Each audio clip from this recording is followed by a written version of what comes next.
That's what that was the question. You guys are, but that's a good question. Yeah, I said, I did. I'd like to call to order the monthly meeting of the planning board. Roll call, please, Ann.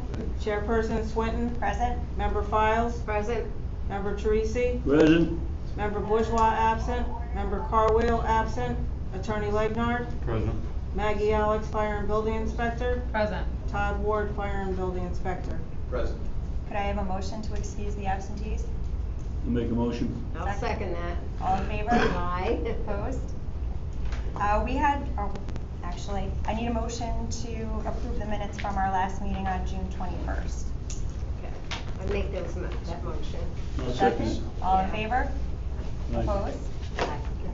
We had two items to come before the board. The first request from Green Island Properties for 100 Cohoes Ave is going to be tabled until next month. Joe Romano is doing the site plan review and he's still waiting for some information from them to be able to finish that up. So Okay. we'll take a look at that next month. Mm-hmm. The second request is from McFarland Johnson representing Skinnell Properties LLC for 147 Cannon Street for site plan review to construct a new warehouse facility. The property is zoned industrial. If you could give us a brief presentation. Sure.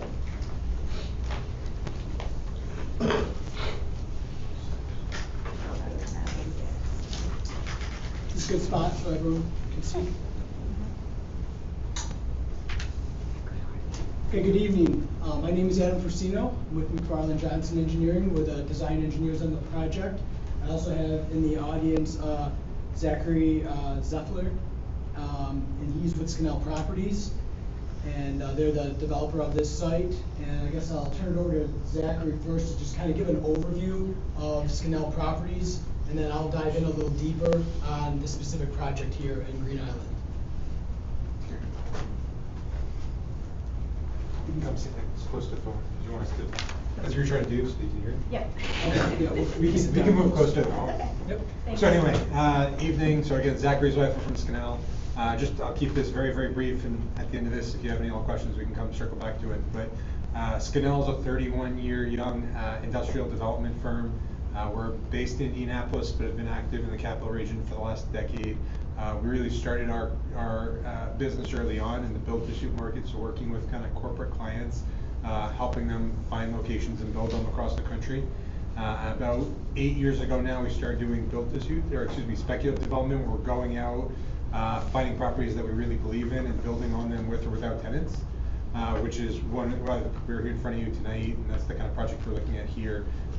These end up being the same kind of facility. We've got it down to a pretty good program with our core clients, and then we'll open it up to whichever one of them wants to come in once it's available, and or other businesses in the community. We also have with us, if there's any questions, Daniel Sloat from our brokerage team, which is NAI platform. But that was kind of the shortest version of this, just by quick sense of scale. Skinnell works all 50 states in the U.S. We're into the U.S., Mexico, Caribbean, Europe, and for sense of kind of scale, this year we're doing $4.6 billion of construction starts. So I'm primarily focused here in New York, and work everywhere from the lower Hudson up through the capital region and west all the way to, right now the furthest west I'm going is Rochester, although I'm trying my best to get to Buffalo, but I guess beyond that I can give back to Adam and he'll talk more about this project. But thank you all for the time. So specifically for the project we're talking about tonight in Green Island, for those of you who aren't aware, we're talking about the corner of Cannon Street and Tibbetts Avenue. It's a 11.71 acre parcel. It's the former metal recycling plant. It has been a metal recycling plant from officially 1973 to 2018. It is no longer an active recycling plant. There has been some environmental cleanup efforts that have gone on at the site, and we did have some informal meetings with the village back at the start of the year. There were a little bit of delays in us getting started as it related to some of those environmental approvals. Took a little bit longer than expected from the current owner, and as of March of this year, they did get their DEC record of decision as well as a site management plan. So we were kind of waiting on those till we had the proper guidance on how to develop this site appropriately. So that's why you saw a little bit of delay, because I know we did have a couple meetings with some of the village staff, almost 7 months ago now. We would have liked to get started sooner. As far as submissions go, just to reiterate what's happened to date, we did submit a conceptual submission on May 19th to the village, and then we followed that up as our design progressed. On June 30th, we submitted the preliminary design plan, so you have a full plan set of what we're proposing now. And then on July 9th, we submitted what we call an environmental assessment report. It essentially summarizes all of the information that was provided on the full environmental assessment form with a lot more detail, which was, it's in the order of magnitude of 400 pages. So there's a lot of reading material there, a lot of backup goes into what is provided in the full environmental assessment form. So for the actual proposed development that we're talking about, as shown in the purple outline here, is a 177,691 square foot industrial commerce center. As Zachary mentioned, the end user is not known at this point. It could be anywhere from a distribution center style, it could be anywhere from light manufacturing. Something in that range is kind of what is anticipated to go in here. Along Cannon Street, we're proposing 172 employee parking spaces, and then on the back side of the building, we're proposing the loading docks, and that number of loading docks would obviously vary depending on the build-to-suit and what the tenant would need. There are proposed 3 entrances, and they're all on Cannon Street. This came as a modification from some of the comments we received from village staff early on. We originally were showing a driveway onto Tibbetts Ave, but it was more preferred to have the driveways all on Cannon Street. So all 3 driveways are interconnected. However, the truck driveways would be the outside driveways to the furthest to the north and to the south, as the trucks could loop around the property. Also on that note, as part of the comments from the village staff, we would restrict any traffic exiting out of the southerly driveway to be rights only, so that the trucks would not be heading towards Tibbetts Avenue. And the official truck route, was that left? Sorry, left out. Get my lefts and rights straight here. So they would go over and up into and connect to the interstate via 787. Moving on to landscaping, another comment that was received from the village staff was to provide a berm along Tibbetts Avenue. So what we did was we shifted the building as far to the north as possible, put our stormwater to the south, and then a berm to move all of the operations as far north as possible away from the residential areas. So that would be a landscape berm. We are also proposing foundation landscaping along the front of the building, and then we are proposing, we would need permission from the village, but to enhance the landscaping within the village right-of-way in front of the property, because there's that strip of land that is not owned by Skinnell Properties or the previous owner either, that we would like to enhance as again, one of the comments that was received from town staff. As far as drainage, it's all closed drainage system, and the drainage would run along the front of the building through 2 trunk lines. There'd be 1 trunk line that would come in and outlet to the proposed forebay, and then also a trunk line coming from the back of the site into the forebay as well. The forebay would then settle out all the sediment, and then it would overflow into an infiltration basin. And the intent is for the infiltration basin would account for, it's large enough to account for a 100-year storm event. It would all infiltrate. So there would be no more burden onto the village's storm sewer system. We would not have an outlet. As far as utility connections go, we have coordinated with the water department, and we're proposing I'll flip it around so I can get my bearings straight. We are proposing a water main connection on the north side that would then loop around the building and provide fire hydrants in the rear. And we're proposing a sanitary connection right in the center of the building off of Cannon Street as well. So all the utilities would come off of Cannon Street for water and sewer. For gas, it would come off of Tibbetts Avenue. And for electric, after coordination with Green Island Electric, it was determined that they didn't necessarily have the capacity, so we would go to National Grid, who has an existing utility pole in the northwest corner. So that would access down to our site from there. As far as lighting, we're proposing dark sky compliant LED light fixtures. They would not have any light spillage onto the adjacent properties, except for along Cannon Street.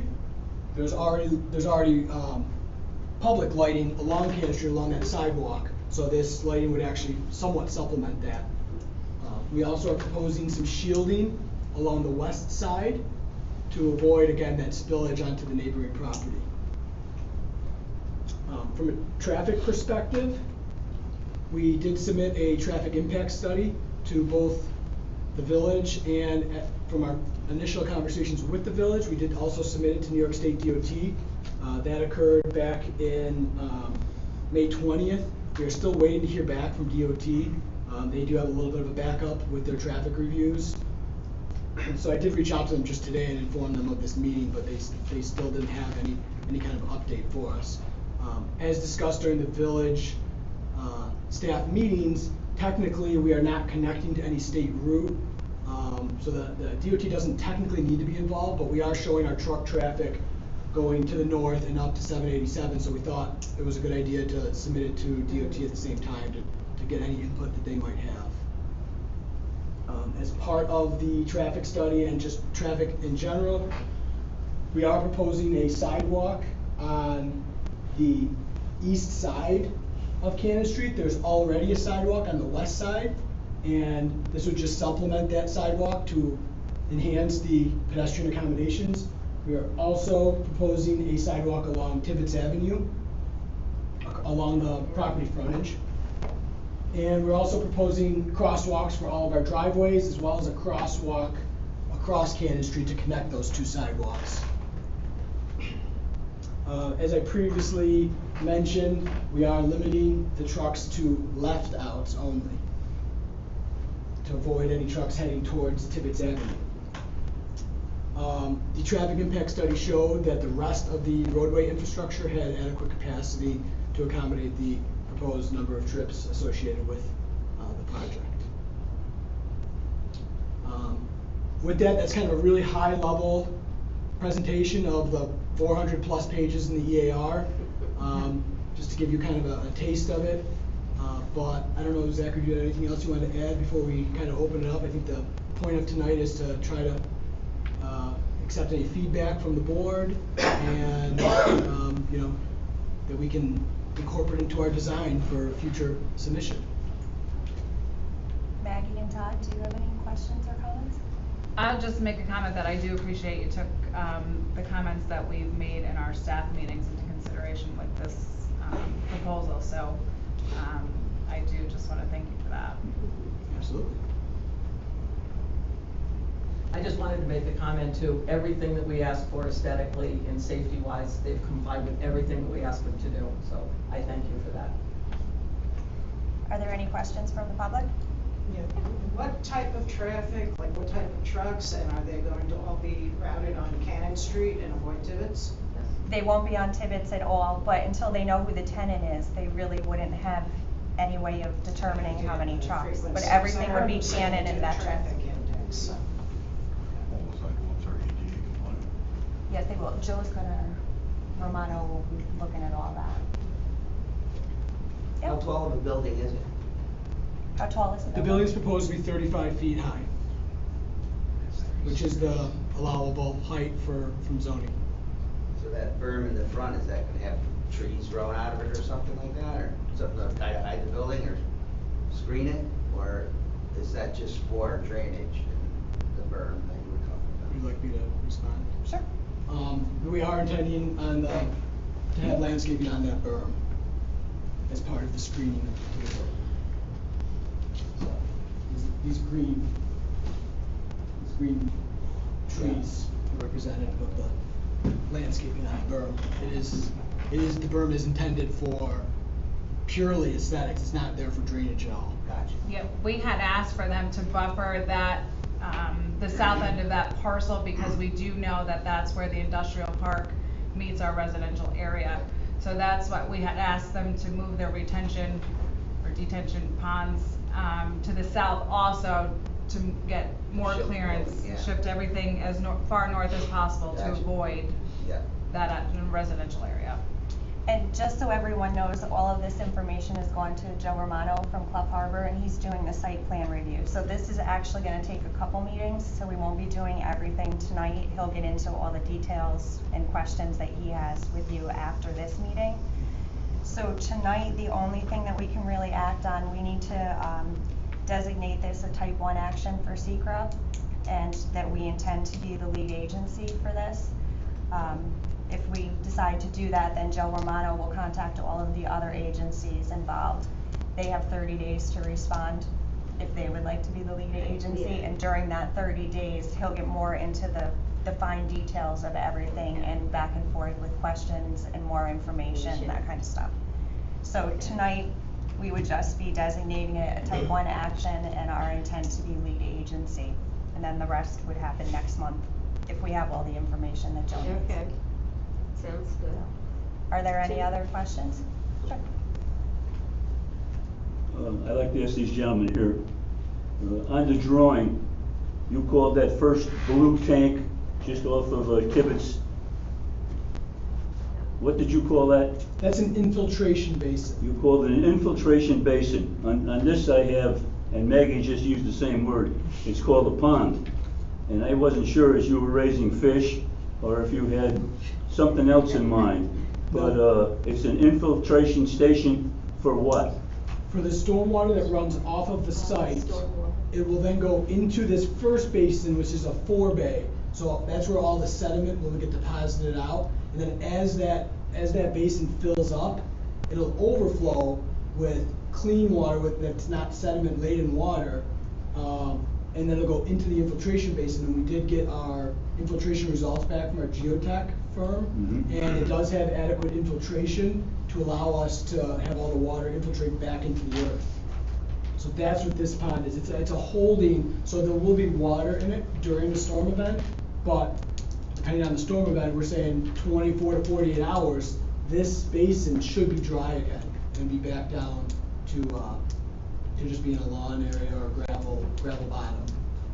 Another question I have is, it's a nice rectangular picture you have there, except for the upper left-hand section. You've got a big blank area where there's nothing. That's not gonna be your property? This is not currently part of the parcel. It's not owned by. That's the parking lot for Honeywell. Honeywell. Yeah, this is Honeywell's parking lot. this is a parking lot for this facility. So this is not owned by, it's not Okay. part of the project. From Tibbetts Avenue north to the existing building that was just owned by the junkyard, how close are you gonna be coming to that building? You take it down. The building will be gone. They're gonna take it down. It's coming down? Yep, Oh. so the building you're referencing is, it's on the aerial, it's like right here, and then all of their material storage bays are all right Mhm. here. That will all get demolished. The site will get rid of the. So you're actually gonna be going right up to the crane area? The bird crane. To Burke, Yeah, yes. yeah, Correct. probably. Yeah. Yeah. That's the only questions I had, thank you. Yep. I got one more. Do the little ponds, the drainage ponds have to be fenced in? I don't know the answer to that, but that's something that Joe Romano from Club Harbor, he'll be taking care of all that. Are there any other questions? Nope, they got it. No? Okay. Then could I have a motion to designate the project a type 1 action pursuant to SECRA and to declare our intent to be the lead agency? Okay, I'll make that motion. Second? I'll second it. All in favor? Aye. Opposed? And it's carried. We don't have anything else, could I have a motion to adjourn? No, we have that motion to adjourn. Second? All in favor? Aye. Aye. Joe will be getting in touch with you. Great. Romano. Yeah, Joe, I didn't see Joe here tonight. He didn't come, he'll be here next month. Okay. To do all the detailed details. Thank you very much for your time. Thank you. I know. I